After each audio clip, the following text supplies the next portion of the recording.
There are many jobs that are considered to be incredibly dangerous, not the least of which, of course, is being a police officer.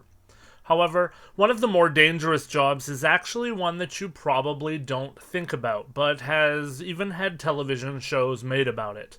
If you have heard about or watched shows like All Worked Up, then you know what I'm talking about. I'm talking about the job of process serving. I'm talking about people who serve papers, namely court papers, to people and have to track them down and see them face to face and deal with whatever happens. This week's case is going to focus in on a strange case in a lot of ways. Hello, my name is Lance, and welcome to episode 164 of GBNF, The Death of Erin McCleskey.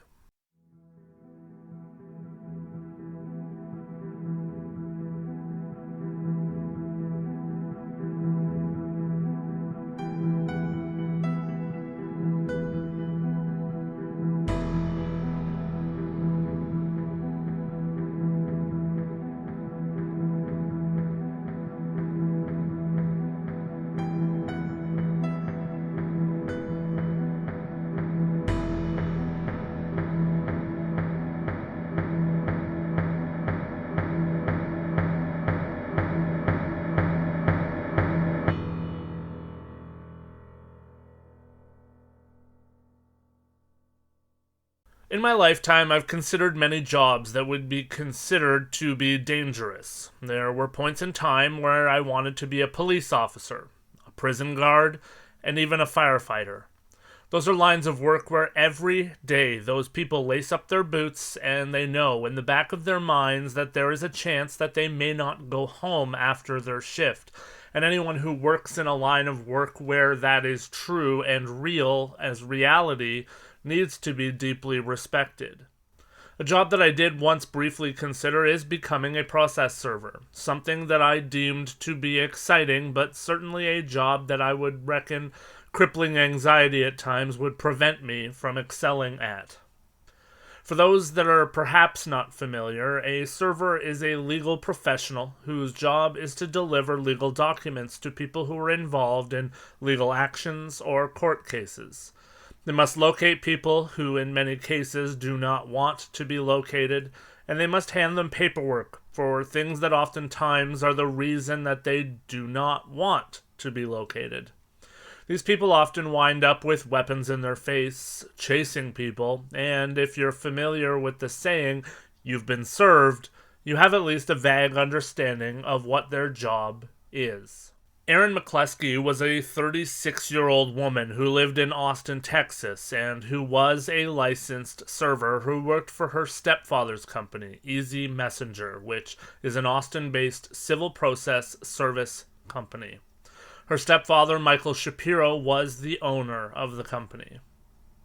On June 15th of 2016, Erin was headed to deliver court documents to a man named Terry Swanson at his residence on Fay Street in the small town of Manor, Texas, which is in northeast Travis County, about 14 and a half miles or 23 kilometers to the northeast of Austin. Erin arrived at the location, believed to be the home of Terry Swanson, in the late afternoon hours to make an attempt to deliver court documents. Casey Cox, who was the operating officer for Easy Messenger, said that it was evident that Erin had arrived to the front door of the home because she left her card on the door, and she also took a photograph with a mobile application to prove that she had made the attempt. Erin then would have turned and walked back down the property towards her car, which she had parked on the road because there was a gate on the property. Unfortunately, she didn't ever make it back to her car. However, it would be hours, several hours, before she would be found by a caretaker at the home who was looking after Swanson's dogs while Swanson was out of town. This was not the first time that Erin had made an attempt at the home to make contact and serve Swanson, but heartbreakingly, it would be her last attempt at the home.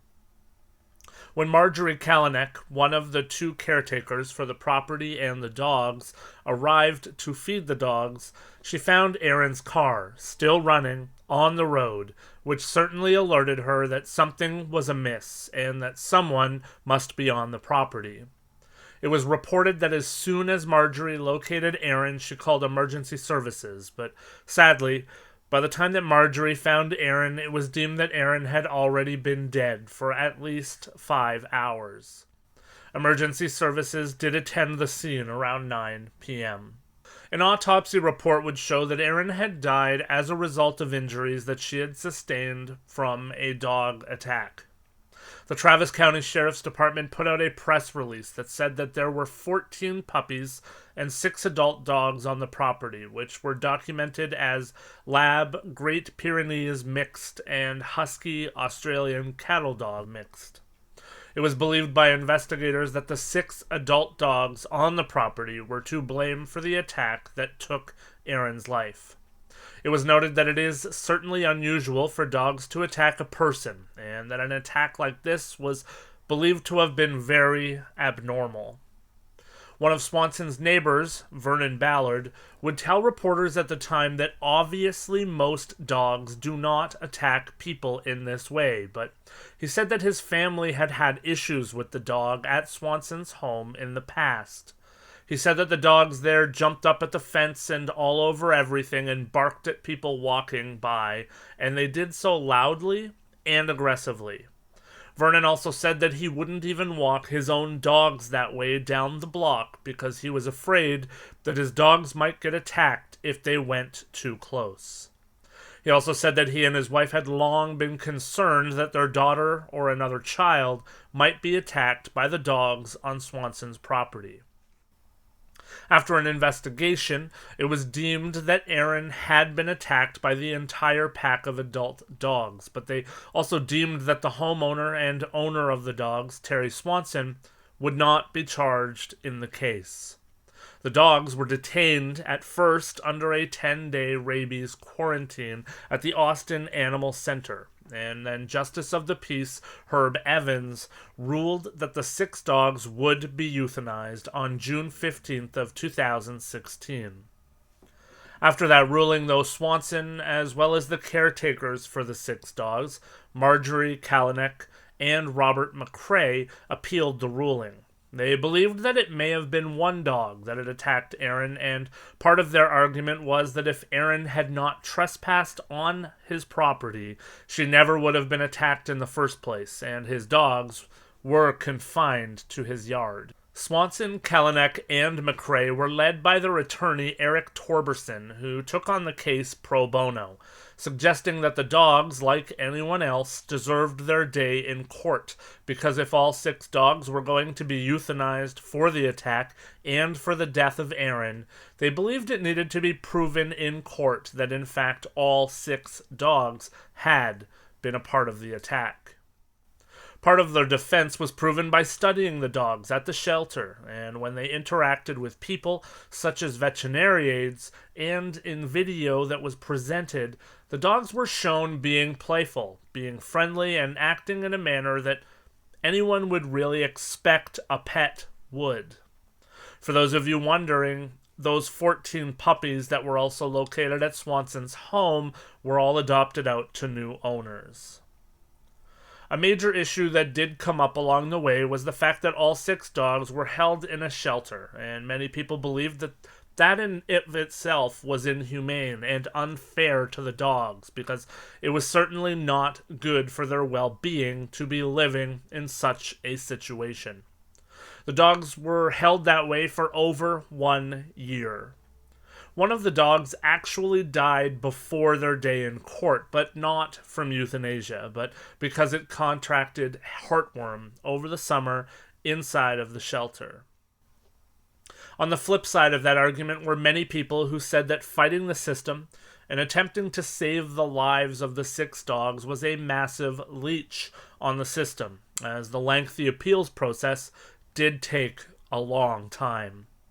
Many people were of the belief that the state's main goal is to attempt to keep the general public safe, and so The dogs needed to be euthanized, regardless of whether it could be definitively proven that all 6 dogs had taken part in the attack or not.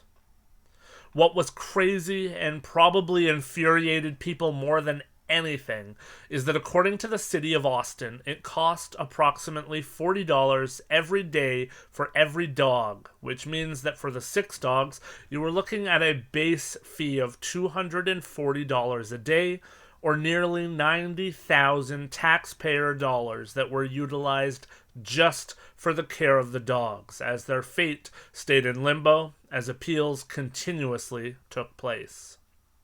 From all of the research that I could see, it was a lose-lose situation for these poor dogs, and something that was simply being fought out of premise by the legal team and the people fighting to save the lives of these dogs. The dogs either would eventually be released from the shelter after over a year, essentially, in solitude, or they would ultimately still be euthanized. It kind of blew my mind that this took place. I feel like we could point at cases where this kind of fight isn't put up for human beings that are being screwed by the system, and yet here we are with these 6 dogs. Now, don't get me wrong, I am an animal lover. But there are also limits, and there are certainly points where you need to recognize the harm being done to the animals either way. Michael Shapiro, Erin's father, put out a statement around the 1-year point, saying, quote, "We are a family that loves dogs. We have always had dogs. Members of our family have rescues. We are aware that millions of good dogs are killed every year in shelters across the country for want of a loving family. But these are not good dogs. These dogs viciously and repeatedly attacked our daughter until they took her precious life. Erin was 36, a daughter, a sister, a niece, an aunt, and a giving friend to all. She was an animal lover too, who rescued several pets herself. When no mercy was shown to our daughter, how can mercy be given to these animals? They took an innocent life, yet they continue to live theirs. It's hard to believe that the dogs are still alive and a constant reminder to us of what they did.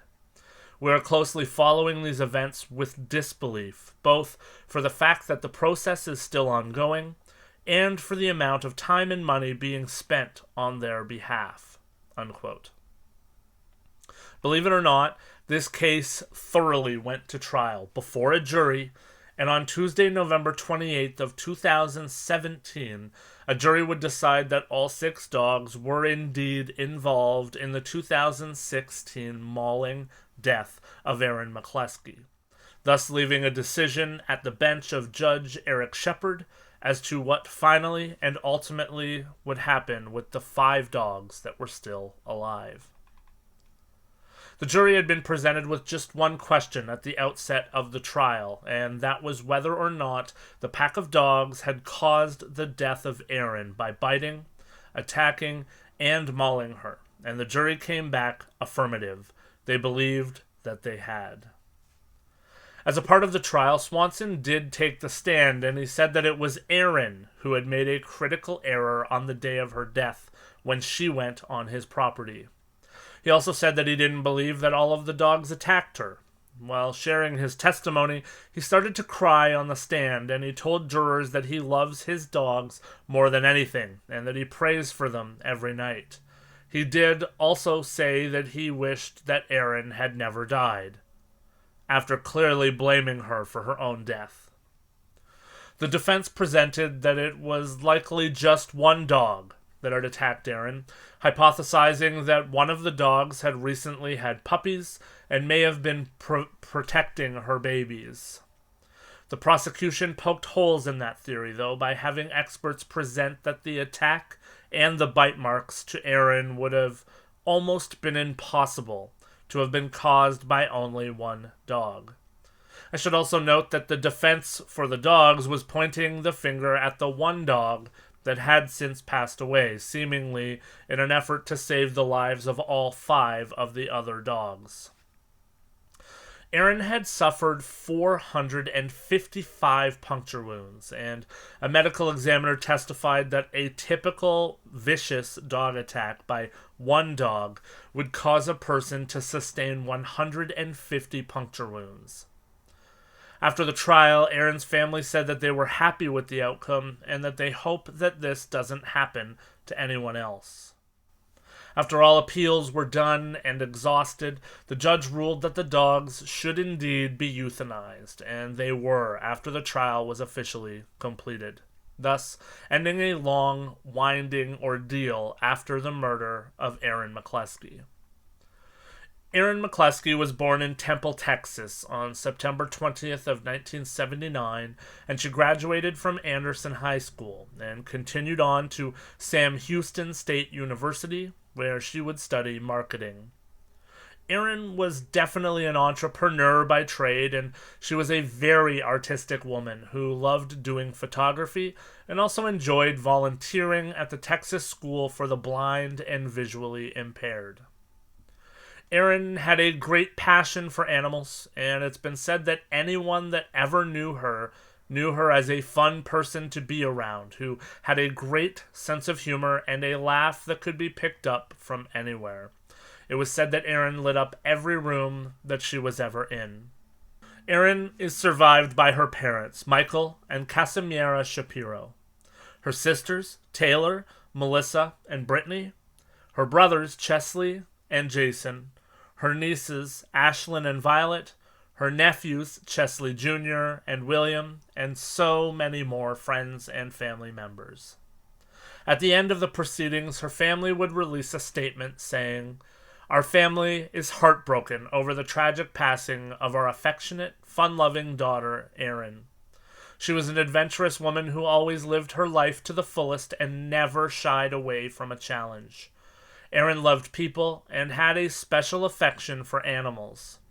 Her infectious laughter will be missed by her family and friends. Life will never be the same without her."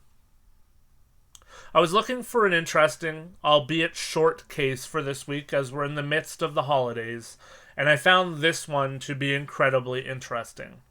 This is the first time in my life that I've heard about a case headed to court and before a jury that had anything to do with any other creature other than people. I'm sure that these do happen, but I can honestly say that I was shocked and honestly appalled at the fact that so many resources and so many tax dollars were poured into keeping these dogs alive.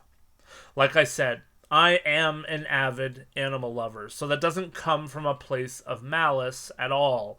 But I do feel that there are people who have been treated with far less regard and support than these dogs were. I don't see many people offering to defend other people pro bono.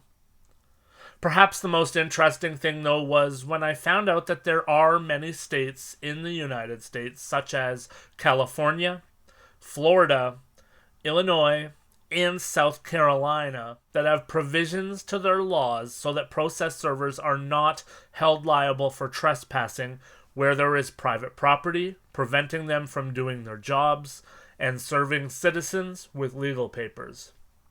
Texas, however, is not a state that has those provisions for process servers.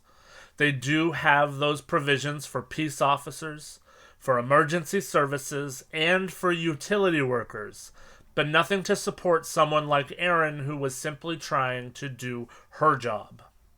I find this pretty crazy myself. I cannot imagine how putting up private property signs or erecting a fence should be a way to prevent our courts or our legal systems from serving papers. And I certainly don't know how someone could present in court that it was Erin's fault for trespassing on his property, and that she was essentially the reason that she lost her life, not his dog's. But here we are. This is the way that things were in Texas, and I'm sure they are the way that things are elsewhere in the world as well. What say you?